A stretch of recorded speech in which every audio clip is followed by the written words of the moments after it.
Assalamualaikum warahmatullahi wabarakatuh. Di video kali ini, kita akan membahas kisah penciptaan manusia pertama, Nabi Adam alaihissalam dan Hawa, hingga bagaimana mereka menghadapi tipu daya iblis yang membuat mereka akhirnya diturunkan ke bumi. Kita juga akan mengupas berbagai pendapat ulama tentang bagaimana iblis bisa masuk ke surga untuk menggoda Nabi Adam, tempat pertama kali mereka diturunkan, hingga kisah penuh haru saat mereka akhirnya dipertemukan kembali di Jabal Rahmah setelah 300 tahun lamanya.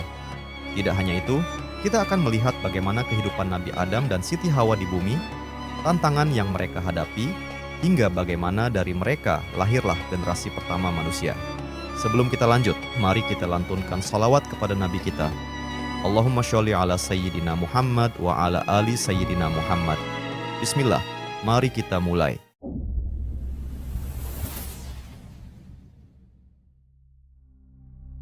Sebelum menciptakan Nabi Adam alaihissalam sebagai khalifah di muka bumi, Allah subhanahu wa ta'ala terlebih dahulu mengabarkan rencana ini kepada para malaikat.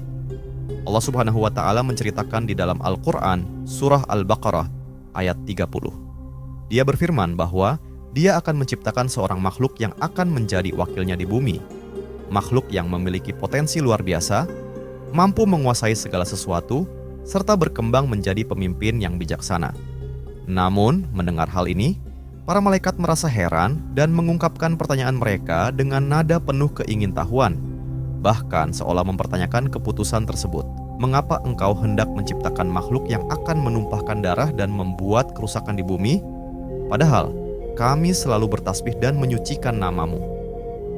Mereka mempertanyakan mengapa amanah besar itu diberikan kepada manusia yang bisa saja berbuat dosa, bukannya kepada mereka yang suci dan selalu taat beribadah kepada Allah. Dengan penuh kebijaksanaan, Allah subhanahu wa ta'ala menjawab, "Sesungguhnya, aku mengetahui apa yang tidak kalian ketahui." Kemudian, sebagai bukti keistimewaan Nabi Adam alaihissalam, Allah mengajarkan kepadanya nama-nama segala sesuatu yang ada di alam semesta. Setelah itu, Allah menunjukkan kebesarannya kepada para malaikat dengan menantang mereka.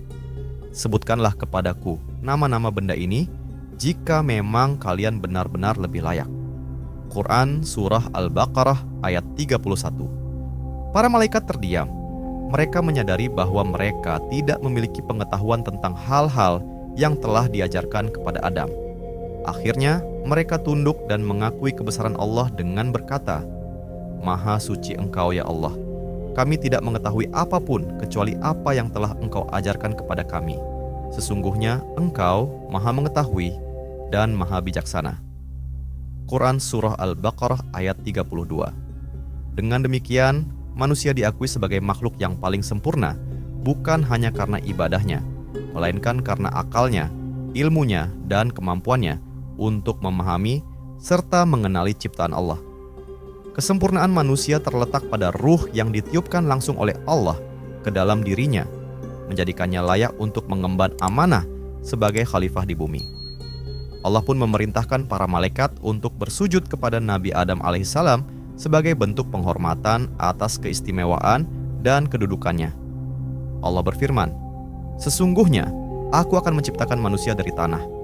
Maka apabila telah kusempurnakan kejadiannya dan kutiupkan kepadanya ruh, ciptaanku, maka hendaklah kamu bersujud kepadanya." Quran Surah Syad ayat 71-72. Para malaikat dengan penuh ketundukan dan keikhlasan langsung bersujud kepada Nabi Adam alaihissalam, mengakui kebijaksanaan Allah.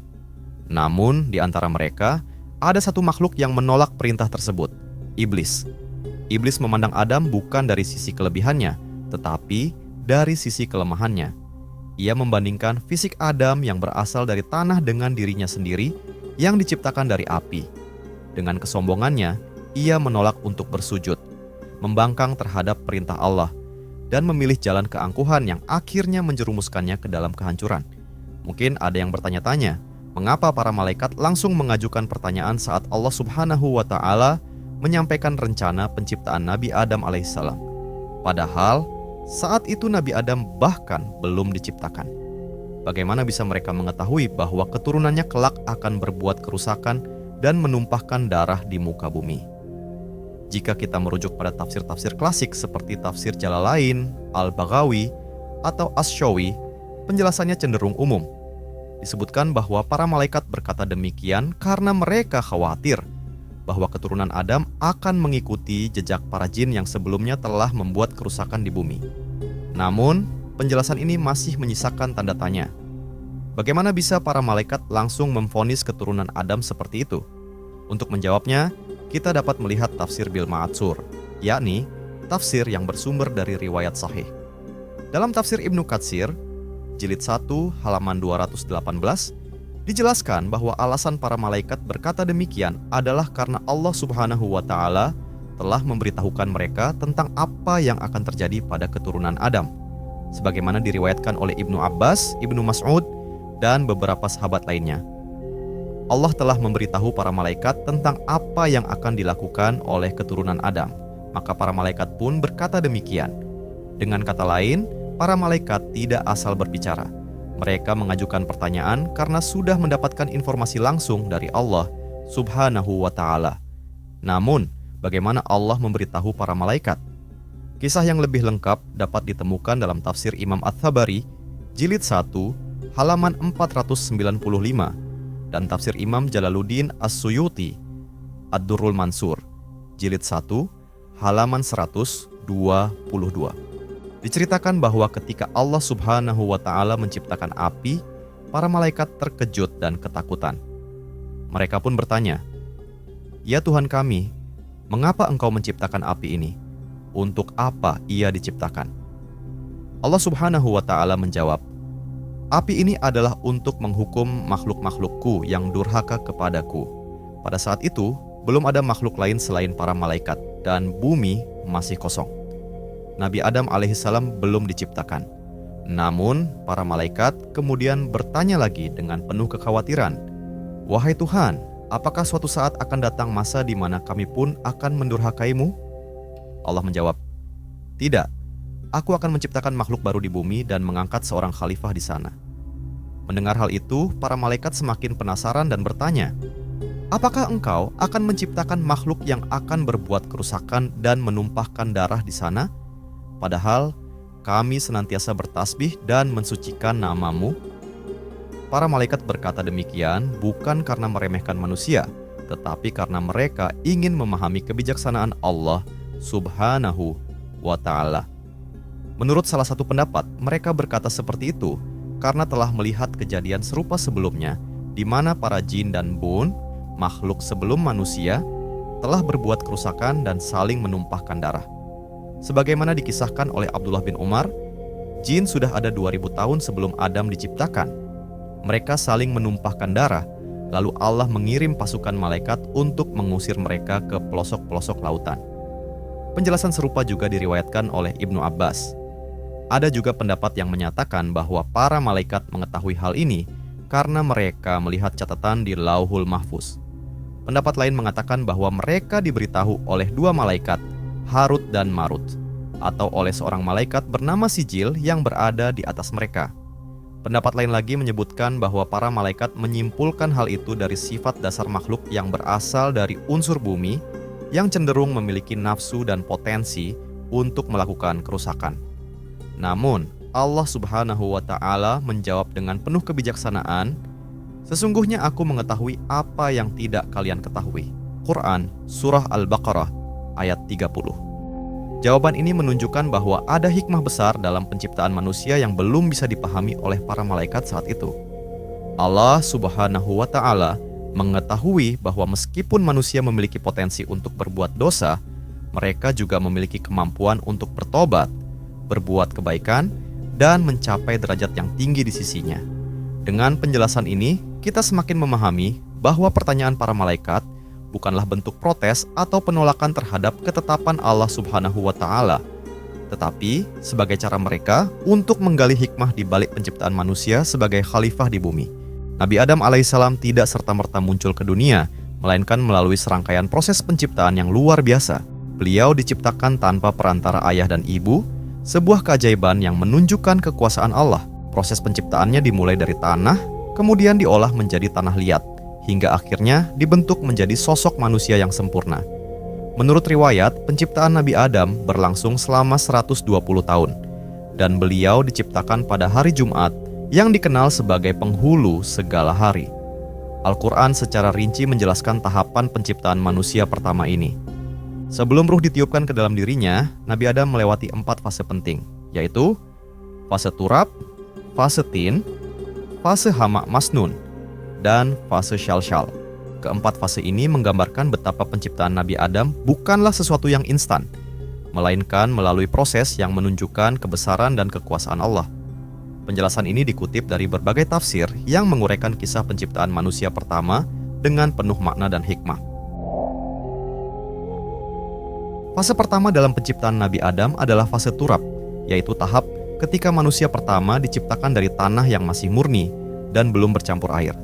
Beberapa ayat dalam Al-Quran menjelaskan tahap awal penciptaan ini, di antaranya terdapat dalam surah Al-Kahf ayat 37, Al-Hajj ayat 5, Ar-Rum ayat 20, Fajr ayat 11, Ghafir ayat 67, dan Ali Imran ayat 59. Dari ayat-ayat tersebut, 2 di antaranya terdapat dalam surah Madaniyah, yaitu Ali Imran dan Al-Hajj, sementara sisanya dalam surah Makkiyah. Salah satu ayat yang menggambarkan tahap ini adalah firman Allah dalam Quran, surah Ali Imran ayat 59. Sesungguhnya perumpamaan penciptaan Isa bagi Allah adalah seperti penciptaan Adam. Dia menciptakannya dari tanah, kemudian dia berkata kepadanya, "Jadilah," maka jadilah sesuatu itu. Selain itu, sebuah hadis yang diriwayatkan oleh Imam Abu Daud dan At-Tirmidzi menjelaskan bahwa penciptaan Nabi Adam berasal dari berbagai jenis dan warna tanah yang tersebar di seluruh permukaan bumi. Rasulullah Shallallahu Alaihi Wasallam bersabda, Allah Azza wa Jalla menciptakan Adam dari segenggam tanah yang Allah ambil dari seluruh permukaan tanah, maka lahirlah anak Adam yang sesuai dengan asal tanahnya. Di antara mereka ada yang berkulit putih, merah, hitam, dan perpaduan antara warna-warna tersebut. Di antara mereka ada yang bersifat lembut dan kasar, serta perpaduan antara keduanya, serta di antara mereka ada yang baik dan jahat. Hadis riwayat Abu Daud. Hadis ini menunjukkan bahwa keberagaman manusia berasal dari asal penciptaan Adam, baik dalam warna kulit, sifat, maupun karakter mereka. Penciptaan Nabi Adam dari tanah murni ini menjadi awal dari perjalanan penciptaan manusia, yang kemudian berlanjut ke tahap berikutnya dalam proses pembentukan jasadnya. Setelah melalui fase turab, di mana tanah masih murni tanpa campuran, penciptaan Nabi Adam berlanjut ke fase tin, yakni tahap ketika tanah mulai bercampur dengan air. Air merupakan unsur penting bagi kehidupan, dan dalam proses penciptaan manusia pertama, keberadaannya menjadi syarat utama dalam membentuk struktur jasad. Tahapan ini disebutkan dalam 8 tempat di 7 surah, yaitu surah Al-An'am ayat 2, Al-A'raf ayat 12, Al-Mu'minun ayat 12, As-Sajdah ayat 7, Ash-Shaffat ayat 11, Syad ayat 71 dan 76, serta Al-Isra ayat 61. Menariknya, seluruh ayat ini berasal dari surah-surah Makkiyah yang seringkali menekankan aspek keimanan dan penciptaan manusia sebagai bukti kebesaran Allah. Salah satu ayat yang menggambarkan tahap ini adalah firman Allah dalam Quran surah Al-An'am ayat 2. Dialah yang menciptakan kamu dari tanah, kemudian Dia menetapkan ajal, kematianmu. Fase ini menandakan perubahan besar dalam penciptaan manusia, di mana tanah yang awalnya kering mulai menjadi lempung yang lebih mudah dibentuk, sebagai persiapan menuju tahapan berikutnya dalam penciptaan Nabi Adam. Setelah melalui fase tanah bercampur air, tin, proses penciptaan Nabi Adam terus berlanjut hingga memasuki fase hama masnun. Pada tahap ini, tanah yang sudah bercampur air mengalami proses alami dalam jangka waktu tertentu hingga berubah menjadi lumpur hitam yang berbau. Perubahan ini menunjukkan perkembangan lebih lanjut dalam persiapan penciptaan manusia pertama. Al-Quran menyebutkan fase ini dalam 3 ayat, yaitu dalam surah Al-Hijr ayat 26, 28, dan 33. Salah satu di antaranya adalah firman Allah dalam Quran surah Al-Hijr ayat 26. Dan sungguh, kami telah menciptakan manusia, Adam, dari tanah liat kering dari lumpur hitam yang diberi bentuk. Fase ini menggambarkan bagaimana bahan dasar manusia mengalami transformasi bertahap dari tanah biasa menjadi lumpur yang lebih fleksibel, yang nantinya siap untuk memasuki tahapan penciptaan selanjutnya. Ini menunjukkan bahwa setiap tahap dalam proses ini memiliki tujuan, diatur dengan sempurna oleh Allah dalam menciptakan manusia pertama. Tahap keempat dalam penciptaan Nabi Adam dikenal sebagai fase Shalshal Kal Fakhar, yakni fase di mana tanah yang sebelumnya berupa lumpur hitam berubah menjadi tanah kering seperti tembikar. Proses ini disebutkan dalam 4 ayat Al-Quran. 3 di antaranya terdapat dalam surah Al-Hijr, sementara yang keempat ada dalam surah Ar-Rahman, ayat 14, di mana Allah berfirman, Dia menciptakan manusia dari tanah kering seperti tembikar. Pada fase ini, lumpur hitam yang telah mengalami perubahan dalam fase hamak masnun, mulai mengering dan mengeras, membentuk wujud manusia yang sempurna, meskipun masih dalam keadaan berlubang atau kosong tanpa ruh. Allah telah menciptakan manusia dalam bentuk terbaik dibandingkan makhluk lainnya, sebagaimana disebutkan dalam surah At-Tin ayat 4. Sungguh, kami telah menciptakan manusia dalam bentuk yang sebaik-baiknya. Ketika tanah ini mengering akibat panas, ia disebut shalshal, karena memiliki sifat seperti tembikar, yang jika tertiup angin akan mengeluarkan suara. Fase ini menjadi tahap akhir sebelum ruh ditiupkan ke dalam tubuh Nabi Adam. Menurut penjelasan Syekh Muhammad Al-Misri, tubuh Nabi Adam melewati proses selama 120 tahun dalam 3 tahapan. 40 tahun dalam tanah kering, 40 tahun dalam tanah basah, 40 tahun dalam lumpur hitam yang berbau. Setelah itu, Allah memuliakan tubuh Nabi Adam dengan menyempurnakannya, menutupi wujudnya dengan kemuliaan yang belum pernah dimiliki makhluk lain. Namun, karena asal penciptaannya dari tanah, iblis memandang rendah manusia, yang kemudian menjadi awal dari permusuhan antara iblis dan keturunan Adam. Dalam berbagai riwayat, penciptaan Nabi Adam alaihissalam diceritakan dengan penuh keajaiban dan kebesaran Allah. Sahabat Ibnu Abbas radhiyallahu anhu berpendapat, Allah Maha Luhur menciptakan jasad Nabi Adam alaihissalam dari tanah yang berasal dari daerah-daerah di dunia. Kepalanya dari tanah Ka'bah, dadanya dari daerah-daerah di bumi, perutnya dari tanah India, kedua tangannya dari tanah Masyrik, timur, dan kedua kakinya dari tanah Maghrib, barat. Dalam riwayat lain, Wahab bin Munabbih, seorang tabi'in, berpendapat, Allah yang Maha Luhur menciptakan Nabi Adam alaihissalam dari 7 lapis bumi. Kepalanya dari bumi lapis pertama, lehernya dari bumi lapis kedua, dadanya dari bumi lapis ketiga, kedua tangannya dari bumi lapis keempat, punggung dan perutnya dari bumi lapis kelima, pinggang dan pantatnya dari bumi lapis keenam, dan kedua, lengan kakinya dari bumi lapis ketujuh. Dalam riwayat lain, sahabat Ibnu Abbas alaihissalam berpendapat, Allah yang Maha Luhur telah menciptakan Nabi Adam. Kepalanya dari tanah Baitul Maqdis atau Baitul Muqaddas, yaitu Masjid Al-Aqsa. Wajahnya dari tanah surga, kedua telinganya dari tanah Gunung Tursina, keningnya dari tanah Irak, gigi-giginya dari tanah Telaga Kautsar, tangan kanan serta jari-jarinya dari tanah Ka'bah, tangan kirinya dari tanah Paris, kedua kaki serta kedua lengan kakinya dari tanah India, tulangnya dari tanah gunung, aurat, kemaluannya dari tanah Babilonia, punggungnya dari tanah Irak, perutnya dari tanah Khurasan, hatinya dari tanah surga Firdaus, lisannya dari tanah Taif, dan kedua, lisannya dari tanah Telaga. Ketika kepalanya diciptakan dari tanah Baitul Maqdis, Masjid Al-Aqsa, maka jadilah ia tempat akal, kecerdasan, dan berpikir. Ketika kedua telinganya diciptakan dari Gunung Tursina, maka jadilah ia tempat mendengarkan nasihat. Ketika keningnya diciptakan dari tanah Irak, maka jadilah ia tempat sujud kepada Allah yang Maha Luhur. Ketika wajahnya diciptakan dari tanah surga, maka jadilah ia tempat ketampanan dan perhiasan.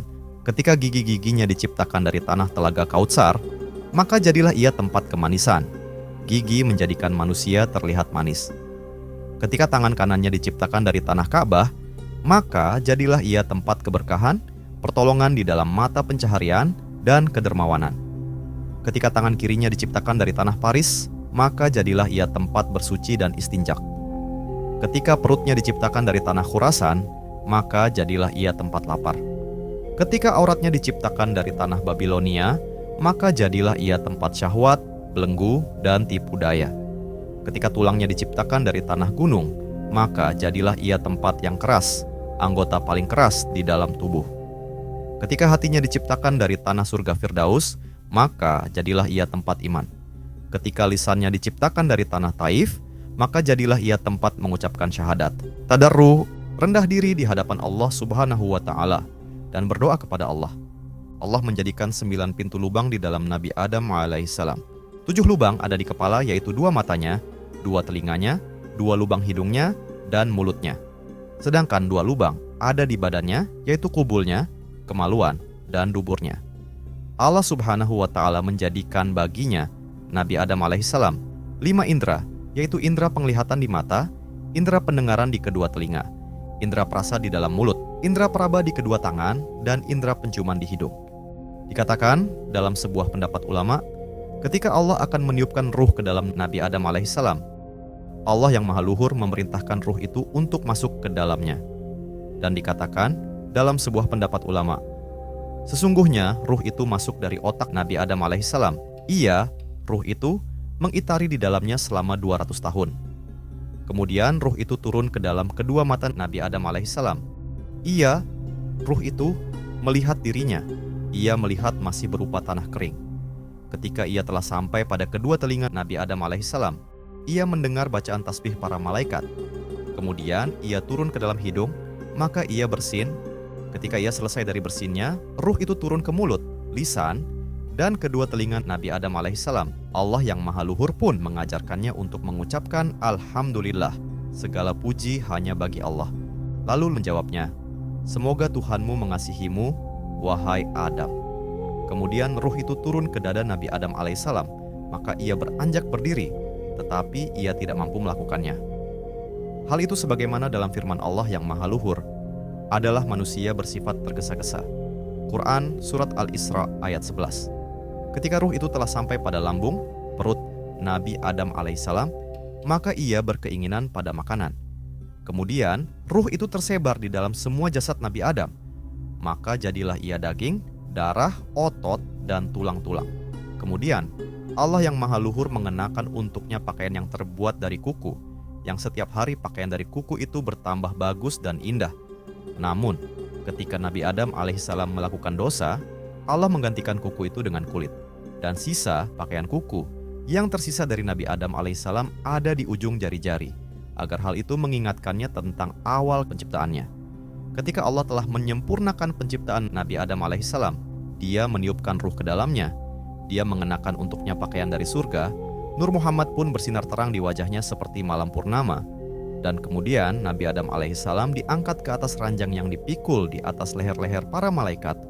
Maka Allah berkata kepada para malaikat, berkelilinglah kalian bersamanya di langit-langit dengan ranjangnya, agar Dia tahu keajaiban, hal-hal menakjubkan, langit-langit dan apa yang ada di dalamnya, maka bertambahlah keyakinannya. Para malaikat pun menjawab, kami mendengar, kami taat. Para malaikat pun membawa Nabi Adam, dipikul di atas ranjang, di atas leher-leher mereka, dan berkeliling bersamanya di langit-langit selama 100 tahun. Kemudian Allah menciptakan kuda yang terbuat dari minyak misik, kasturi, putih, dan atsfar. Kuda itu disebut Maimun. Ia memiliki 2 sayap yang terbuat dari dur, mutiara, dan marjan. Lalu Nabi Adam alaihissalam menaiki kuda itu, malaikat Jibril sebagai pemegang kendalinya, malaikat Mikail berada di sisi kanannya, dan malaikat Israfil berada di sisi kirinya. Mereka semua berkeliling bersama Nabi Adam di langit-langit. Nabi Adam pun mengucapkan salam kepada para malaikat, Assalamualaikum. Semoga kesejahteraan tetap terlimpahkan kepada kamu semua. Lalu mereka menjawab, Waalaikumsalam, dan semoga kesejahteraan juga terlimpahkan kepada kamu semua. Lalu Allah yang Maha Luhur berkata, wahai Adam, ini adalah penghormatan kepadamu dan penghormatan kepada keturunanmu di dalam apa yang ada di antara mereka sampai hari kiamat. Sebelum diturunkan ke bumi, Nabi Adam alaihissalam tinggal di surga untuk waktu yang masih menjadi perbedaan pendapat di kalangan ulama. Dikutip dari Kisah Para Nabi karya Imam Ibnu Katsir, Ibnu Asakir meriwayatkan dari Al-Auza'i yang bersumber dari Hasan, Ibnu Athiyah, bahwa Nabi Adam hidup di surga selama 100 tahun sebelum akhirnya diturunkan ke bumi. Namun, ada pula pendapat yang menyebutkan bahwa masa tinggalnya hanya 60 tahun. Dalam buku Qisasul Anbiya, karya Ibnu Katsir, disebutkan bahwa perbedaan pendapat mengenai lama tinggal Nabi Adam di surga cukup beragam. Beberapa ulama berpendapat bahwa Nabi Adam hanya tinggal di surga selama 1 hari dalam hitungan dunia, berdasarkan sebuah hadits dari Abu Hurairah radhiyallahu anhu, di mana Rasulullah shallallahu alaihi wasallam bersabda, pada hari Jumat, Nabi Adam alaihissalam diciptakan. Pada hari itu, ia dimasukkan ke surga, dan pada hari itu pula, ia dikeluarkan darinya. Hadis riwayat Tirmidzi. Jika merujuk pada pendapat Ibnu Abbas, 1 hari di surga setara dengan 1000 tahun di dunia. Maka, jika Nabi Adam berada di surga selama 6 hari, sebagaimana beberapa riwayat menyebutkan, maka durasi tersebut setara dengan 6000 tahun dalam hitungan dunia. Pendapat lain dikemukakan oleh Ibnu Jarir yang menyatakan bahwa Nabi Adam diciptakan di akhir waktu pada hari Jumat. Jika 1 jam di surga setara dengan 83 tahun lebih 4 bulan dalam hitungan dunia, maka berdasarkan perhitungannya, Nabi Adam bisa saja tinggal di surga selama 30 hingga 43 tahun sebelum akhirnya diturunkan ke bumi. Allah Subhanahu wa Ta'ala memberikan tempat bagi Adam di surga dan menciptakan Hawa sebagai pasangan hidupnya. Tujuan penciptaan Hawa adalah untuk menemani Adam, menghilangkan kesepiannya, serta memenuhi fitrah manusia untuk berkembang biak. Hawa diciptakan dari salah satu tulang rusuk Adam di bagian kiri saat ia sedang tertidur. Ketika terbangun, Adam melihat Hawa di sampingnya.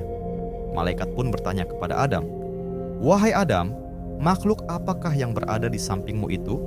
Adam menjawab, "Seorang perempuan," sesuai dengan fitrah yang telah diilhamkan Allah kepadanya. Malaikat kembali bertanya, "Siapa namanya?" Adam menjawab, "Hawa." "Untuk apa Tuhan menciptakan makhluk ini?" tanya malaikat. Adam menjawab, "Untuk mendampingiku, memberiku kebahagiaan, dan memenuhi kebutuhanku sesuai dengan kehendak Allah." Allah Subhanahu wa Ta'ala pun berfirman kepada Adam dan Hawa, "Tinggallah kalian di surga, nikmati segala kenikmatan yang ada di dalamnya, dan makanlah sepuas hati kalian. Kalian tidak akan merasa lapar, haus, ataupun lelah selama berada di sini. Namun, ingatlah, jangan sekali-kali mendekati pohon ini, karena jika kalian melanggarnya, kalian akan celaka dan termasuk orang-orang yang zalim. Ketahuilah bahwa iblis adalah musuh kalian yang nyata. Ia akan berusaha menyesatkan kalian dan menyeret kalian keluar dari surga." Iblis merupakan makhluk gaib yang sering disebut dalam Al-Quran dan dikenal sebagai musuh utama manusia. Ia kerap diidentikan dengan setan yang tugas utamanya adalah menyesatkan dan mengganggu keturunan Adam. Dalam buku Mengungkap Rahasia Iblis karya Muhammad Abdul Mughawiri, disebutkan bahwa iblis awalnya adalah jin bernama Azazil. Dalam surat Al-Kahfi ayat 50, Allah Subhanahu wa Ta'ala berfirman, "Dan ingatlah, ketika kami berfirman kepada para malaikat, sujudlah kamu kepada Adam, maka sujudlah mereka kecuali iblis. Dia adalah dari golongan jin, maka ia mendurhakai perintah Tuhannya." Ketika Nabi Adam alaihissalam diciptakan, Allah memerintahkan seluruh makhluk di surga, termasuk para malaikat, untuk bersujud sebagai bentuk penghormatan. Namun, iblis menolak. Penolakannya ini dijelaskan dalam surat Al-Baqarah ayat 34. "Dan ingatlah, ketika kami berfirman kepada para malaikat, sujudlah kamu kepada Adam, maka sujudlah mereka kecuali iblis. Ia enggan dan takabur, dan adalah ia termasuk golongan orang-orang yang kafir." Menurut tafsir Al-Munir karya Imam An-Nawawi Al-Bantani dan tafsir Al-Jalalain, iblis pernah menjadi penjaga surga selama 40.000 tahun. Ia hidup di antara para malaikat selama 80.000 tahun dan melakukan tawaf mengelilingi Ars selama 14.000 tahun. Selama masa itu, iblis dikenal sebagai sosok yang taat dan diberi gelar Al-Aziz, makhluk Allah yang mulia, serta Azazil, panglima besar malaikat. Namun, segalanya berubah ketika ia menolak perintah Allah untuk bersujud kepada Adam. Kesombongan dan kedurhakaannya membuatnya terusir dari rahmat Allah. Dalam surat Al-A'raf ayat 12, Allah Subhanahu wa Ta'ala bertanya kepadanya, "Apakah yang menghalangimu untuk bersujud kepada Adam di waktu aku menyuruhmu?" Iblis menjawab, "Saya lebih baik daripadanya. Engkau ciptakan saya dari api, sedang dia Engkau ciptakan dari tanah."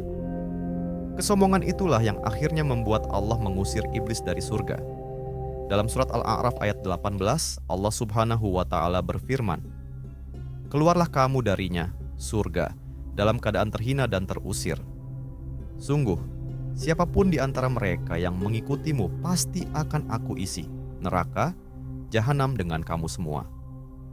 Kehinaan ini membuat iblis menyimpan dendam terhadap manusia. Ia bersumpah akan menyesatkan keturunan Adam hingga hari kiamat. Iblis pun meminta kepada Allah agar diberikan waktu hingga hari kebangkitan untuk menjalankan rencananya. Namun, dalam surat Al-Hijr ayat 36-38, Allah hanya mengabulkan permohonannya hingga hari kiamat. Iblis berkata, "Wahai Tuhanku, tangguhkanlah usiaku sampai hari mereka, manusia, dibangkitkan."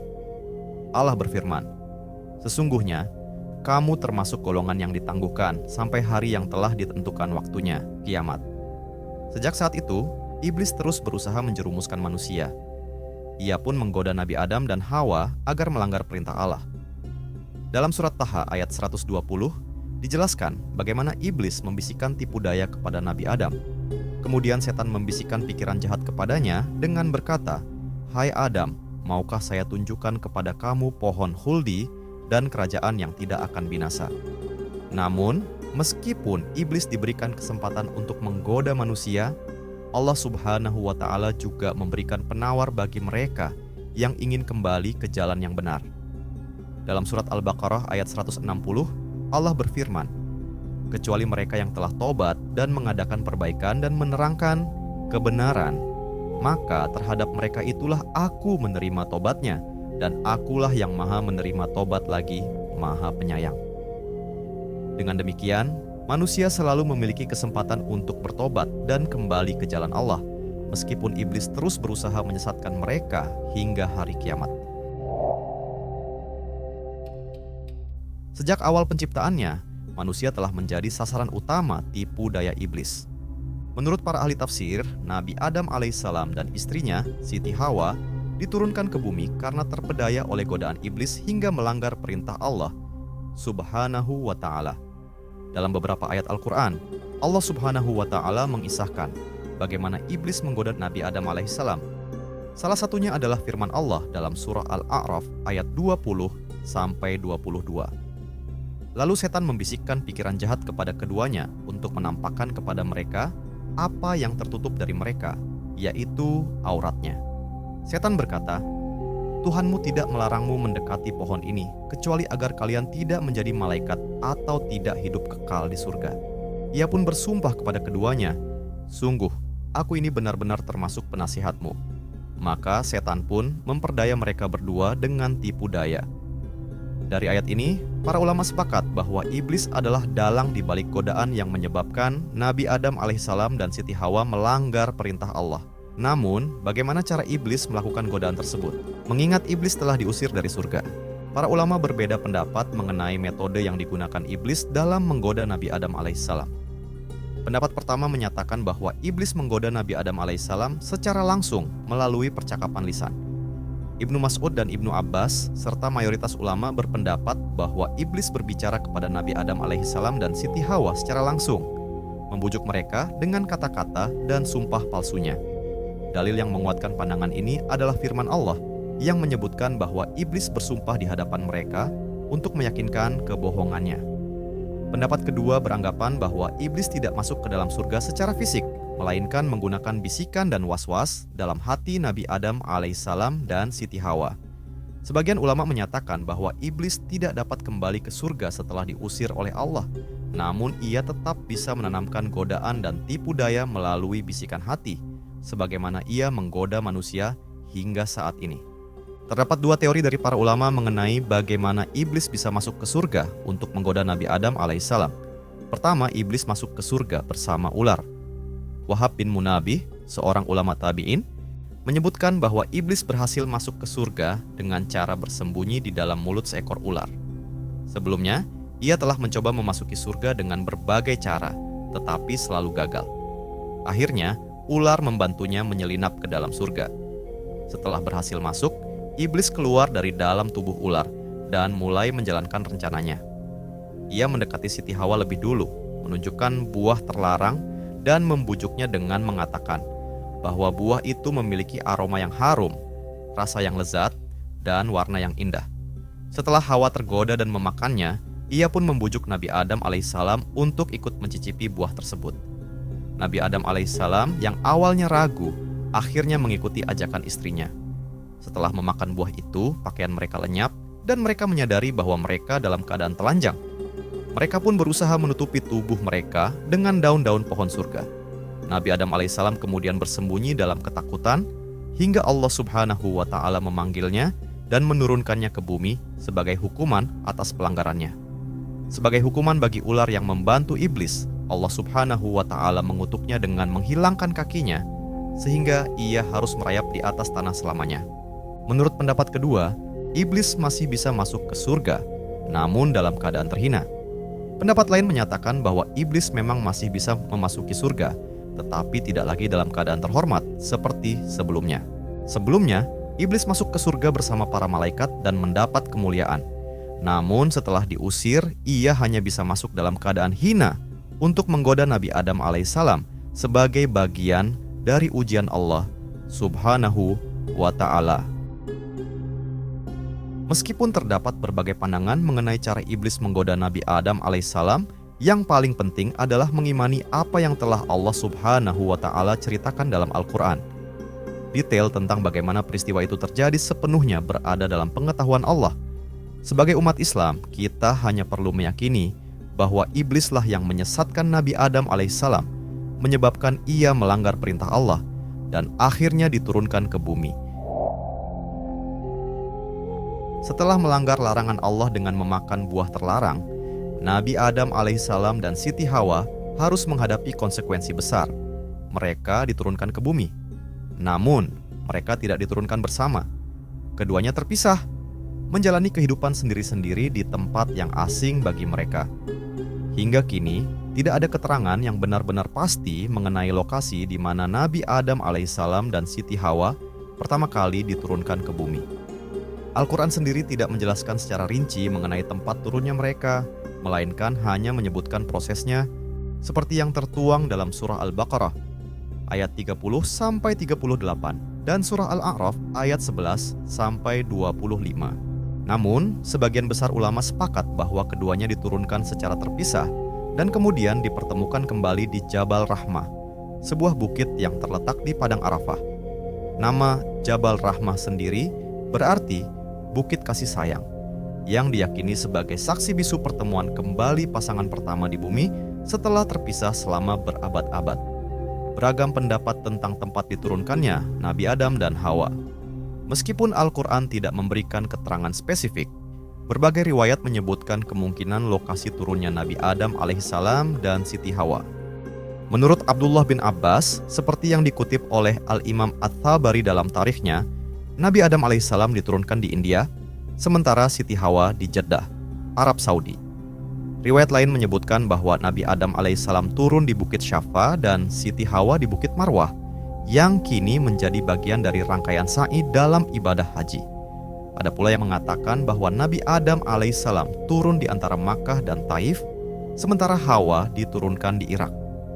Selain itu, disebutkan pula bahwa iblis diturunkan di Maisan, sebuah daerah antara Basrah dan Wasit, sedangkan ular diturunkan di Asbahan, Iran.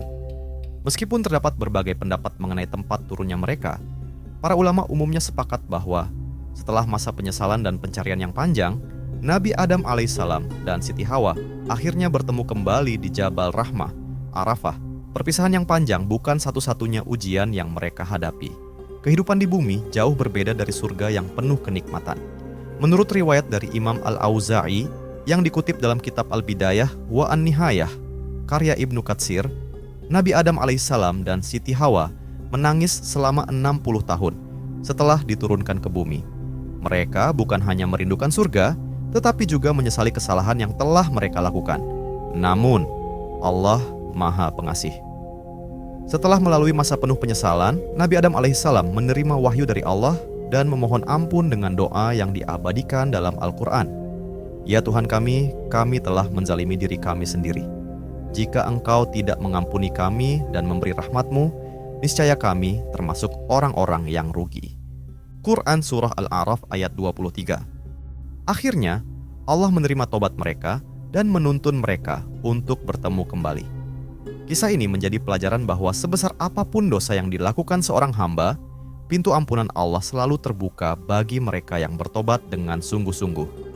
Sebagai bentuk penghormatan terhadap pertemuan Nabi Adam alaihissalam dan Siti Hawa, pemerintah Arab Saudi membangun sebuah tugu di Jabal Rahmah yang hingga kini menjadi salah satu tempat bersejarah yang banyak dikunjungi oleh umat Islam, terutama saat ibadah haji. Perpisahan itu berlangsung lama, 300 tahun lamanya. Selama itu, Nabi Adam alaihissalam tak henti-hentinya memohon ampunan kepada Allah. Siang dan malam, ia berdoa agar diampuni serta dipertemukan kembali dengan istrinya. Cintanya kepada Siti Hawa begitu besar, membuatnya terus berusaha mencari, meskipun tidak tahu di mana ia berada. Doanya yang penuh ketulusan diabadikan dalam Al-Quran, dalam surat Al-A'raf ayat 23.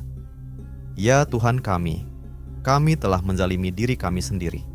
Jika Engkau tidak mengampuni kami dan memberi rahmat-Mu, niscaya kami termasuk orang-orang yang rugi.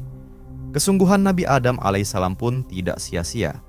Allah yang Maha Pengasih menerima tobatnya dan mengutus malaikat Jibril untuk memberikan petunjuk agar mereka bisa bertemu kembali. Setelah 3 abad dalam pencarian yang penuh kesabaran dan keteguhan hati, akhirnya Nabi Adam alaihissalam dan Siti Hawa kembali dipertemukan di sebuah tempat yang kelak dikenal sebagai Jabal Rahmah, yang berarti Bukit Kasih Sayang, di Padang Arafah. Air mata kebahagiaan mengalir deras ketika mereka akhirnya bisa saling berpelukan. Betapa besar kasih sayang Allah yang mempertemukan kembali dua insan yang telah lama terpisah, memulai kehidupan baru di bumi. Setelah bersatu kembali, Nabi Adam alaihissalam dan Siti Hawa membangun kehidupan baru di bumi. Mereka tinggal di sebuah gua yang luas dan aman dari gangguan binatang buas. Untuk bertahan hidup, Nabi Adam alaihissalam mulai bercocok tanam, beternak, dan mengelola kebun buah-buahan. Kehidupan mereka pun semakin lengkap dengan hadirnya anak-anak. Allah menganugerahkan kepada mereka keturunan yang berkembang pesat. Anak pertama mereka adalah pasangan kembar, Qabil dan Iklimah. Kemudian disusul oleh pasangan kembar kedua, Habil dan Labuda. Dari merekalah, manusia mulai berkembang dan menyebar ke seluruh penjuru bumi. Namun, kehidupan Nabi Adam alaihissalam dan Siti Hawa tidak selalu dipenuhi kebahagiaan. Seperti pasangan lainnya, mereka juga menghadapi berbagai ujian, pertengkaran, dan konflik, termasuk kisah tragis antara kedua putra mereka, Qabil dan Habil. Sebagai manusia pertama yang diciptakan oleh Allah Subhanahu wa Ta'ala, Nabi Adam alaihissalam menjadi titik awal dari keberadaan umat manusia di muka bumi. Dari pernikahannya dengan Siti Hawa yang diciptakan dari tulang rusuknya, lahirlah generasi pertama yang kemudian berkembang menjadi populasi manusia yang ada saat ini. Menurut riwayat yang dikutip dari buku Kisah Para Nabi karya Ibnu Katsir, Nabi Adam alaihissalam dan Siti Hawa dikaruniai 5 orang anak di awal penciptaan mereka. Anak-anak ini terdiri dari 3 laki-laki dan 2 perempuan. Habil, Qabil, Iklimah, Labuda, dan Nabi Syits. Diceritakan setelah Nabi Adam alaihissalam dan Siti Hawa diturunkan ke bumi, mereka dianugerahi 2 pasang anak kembar. Pasangan pertama terdiri dari Qabil dan Iklimah, sedangkan pasangan kedua adalah Habil dan Labuda. Sebagai orang tua pertama di dunia, Nabi Adam alaihissalam dan Siti Hawa membesarkan anak-anak mereka dengan penuh kasih sayang dan kebijaksanaan. Anak-anak perempuan mereka diajarkan tugas-tugas rumah tangga, sementara anak-anak laki-laki diberikan tanggung jawab untuk mencari nafkah sesuai dengan bakat dan kemampuan mereka. Namun, sejarah mencatat peristiwa tragis dalam kehidupan mereka. Atas hasutan iblis yang dipenuhi rasa iri dan dengki, Qabil melakukan dosa besar dengan membunuh saudara kandungnya, Habil.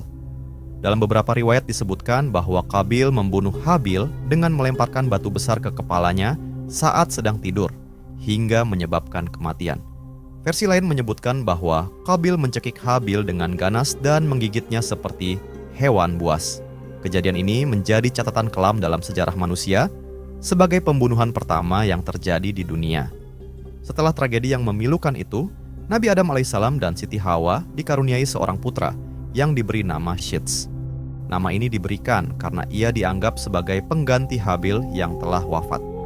Dalam hadits yang diriwayatkan oleh Abu Dzar, Rasulullah Shallallahu Alaihi Wasallam pernah bersabda, "Sungguh, Allah telah menurunkan 104 lembaran wahyu, 50 diantaranya diberikan kepada Syits."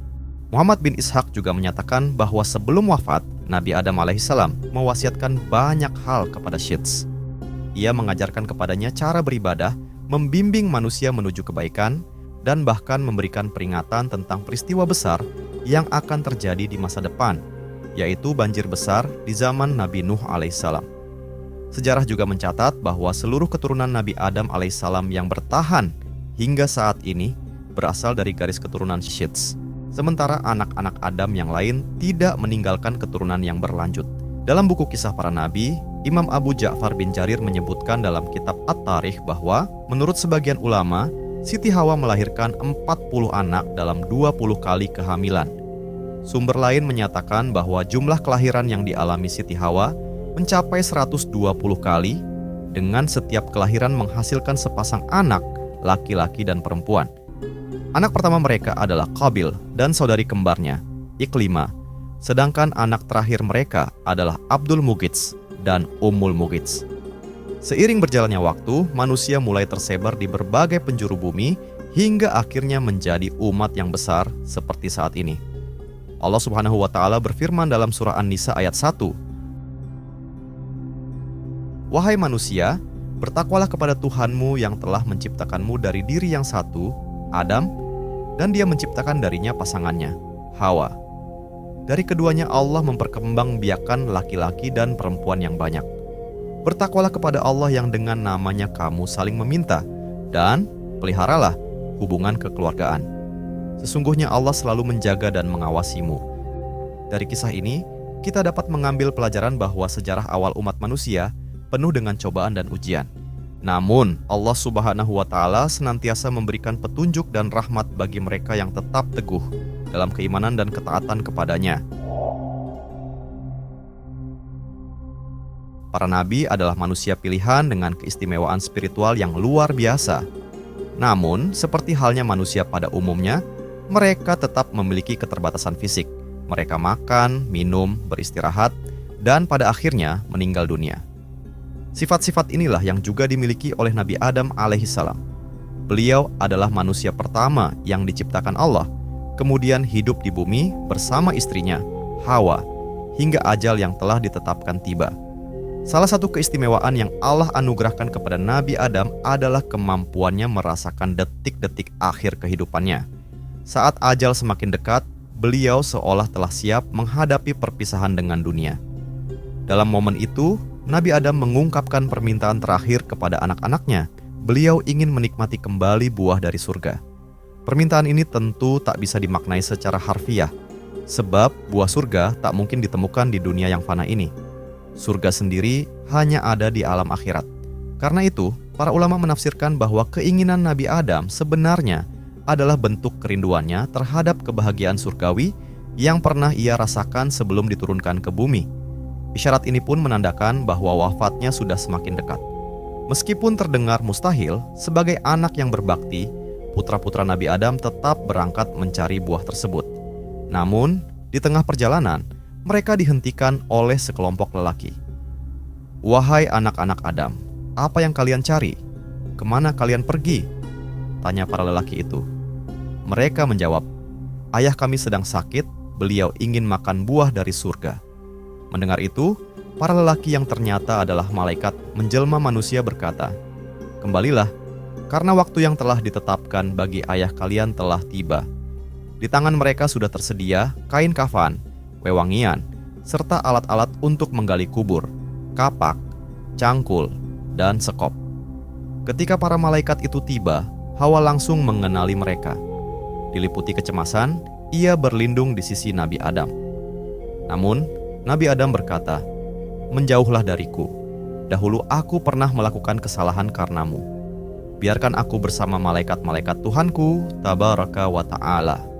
Saat itulah, para malaikat menjalankan tugasnya. Mereka mencabut nyawa Nabi Adam dengan kelembutan, lalu memandikannya, mengkafaninya, memberi wewangian, menggali liang lahat, dan menyalatkannya. Kemudian mereka menurunkan jasadnya ke dalam kubur, meletakkan bata di atasnya, dan menimbunnya dengan batu. Setelah itu mereka berseru, "Wahai anak cucu Adam, inilah sunnah kalian." Kisah ini memberikan pelajaran berharga bagi umat manusia tentang bagaimana menghormati orang yang telah meninggal dunia. Nabi Adam mengajarkan bahwa manusia bukan hanya dihormati saat hidup, tetapi juga setelah wafat. Proses pemakamannya sederhana namun penuh kehormatan, tanpa pembakaran mayat, mutilasi, atau menempelkan perhiasan pada jenazah. Semua ini menjadi pengingat bahwa manusia pada dasarnya makhluk yang mulia, tetapi kehidupan duniawinya pasti berakhir. Dari tanah, manusia diciptakan, dan kepada tanah pula mereka kembali. Kisah ini bisa ditemukan dalam salah satu penjelasan Syekh Umar Sulaiman Abdullah Al-Ashqar dalam kitab Syahihul Qisas An-Nabawi. Wallahu alam bisyawab. Terima kasih sudah menyimak video kami. Jangan lupa bagikan pendapat kalian di kolom komentar ya. Buat kalian yang belum subscribe, jangan ragu untuk klik tombol subscribe dan aktifkan lonceng notifikasi agar tidak ketinggalan kisah menarik lainnya. Kami akan terus berbagi cerita-cerita inspiratif dan penuh hikmah untuk menemani hari-hari kalian. Sampai jumpa di video berikutnya. Wassalamualaikum warahmatullahi wabarakatuh.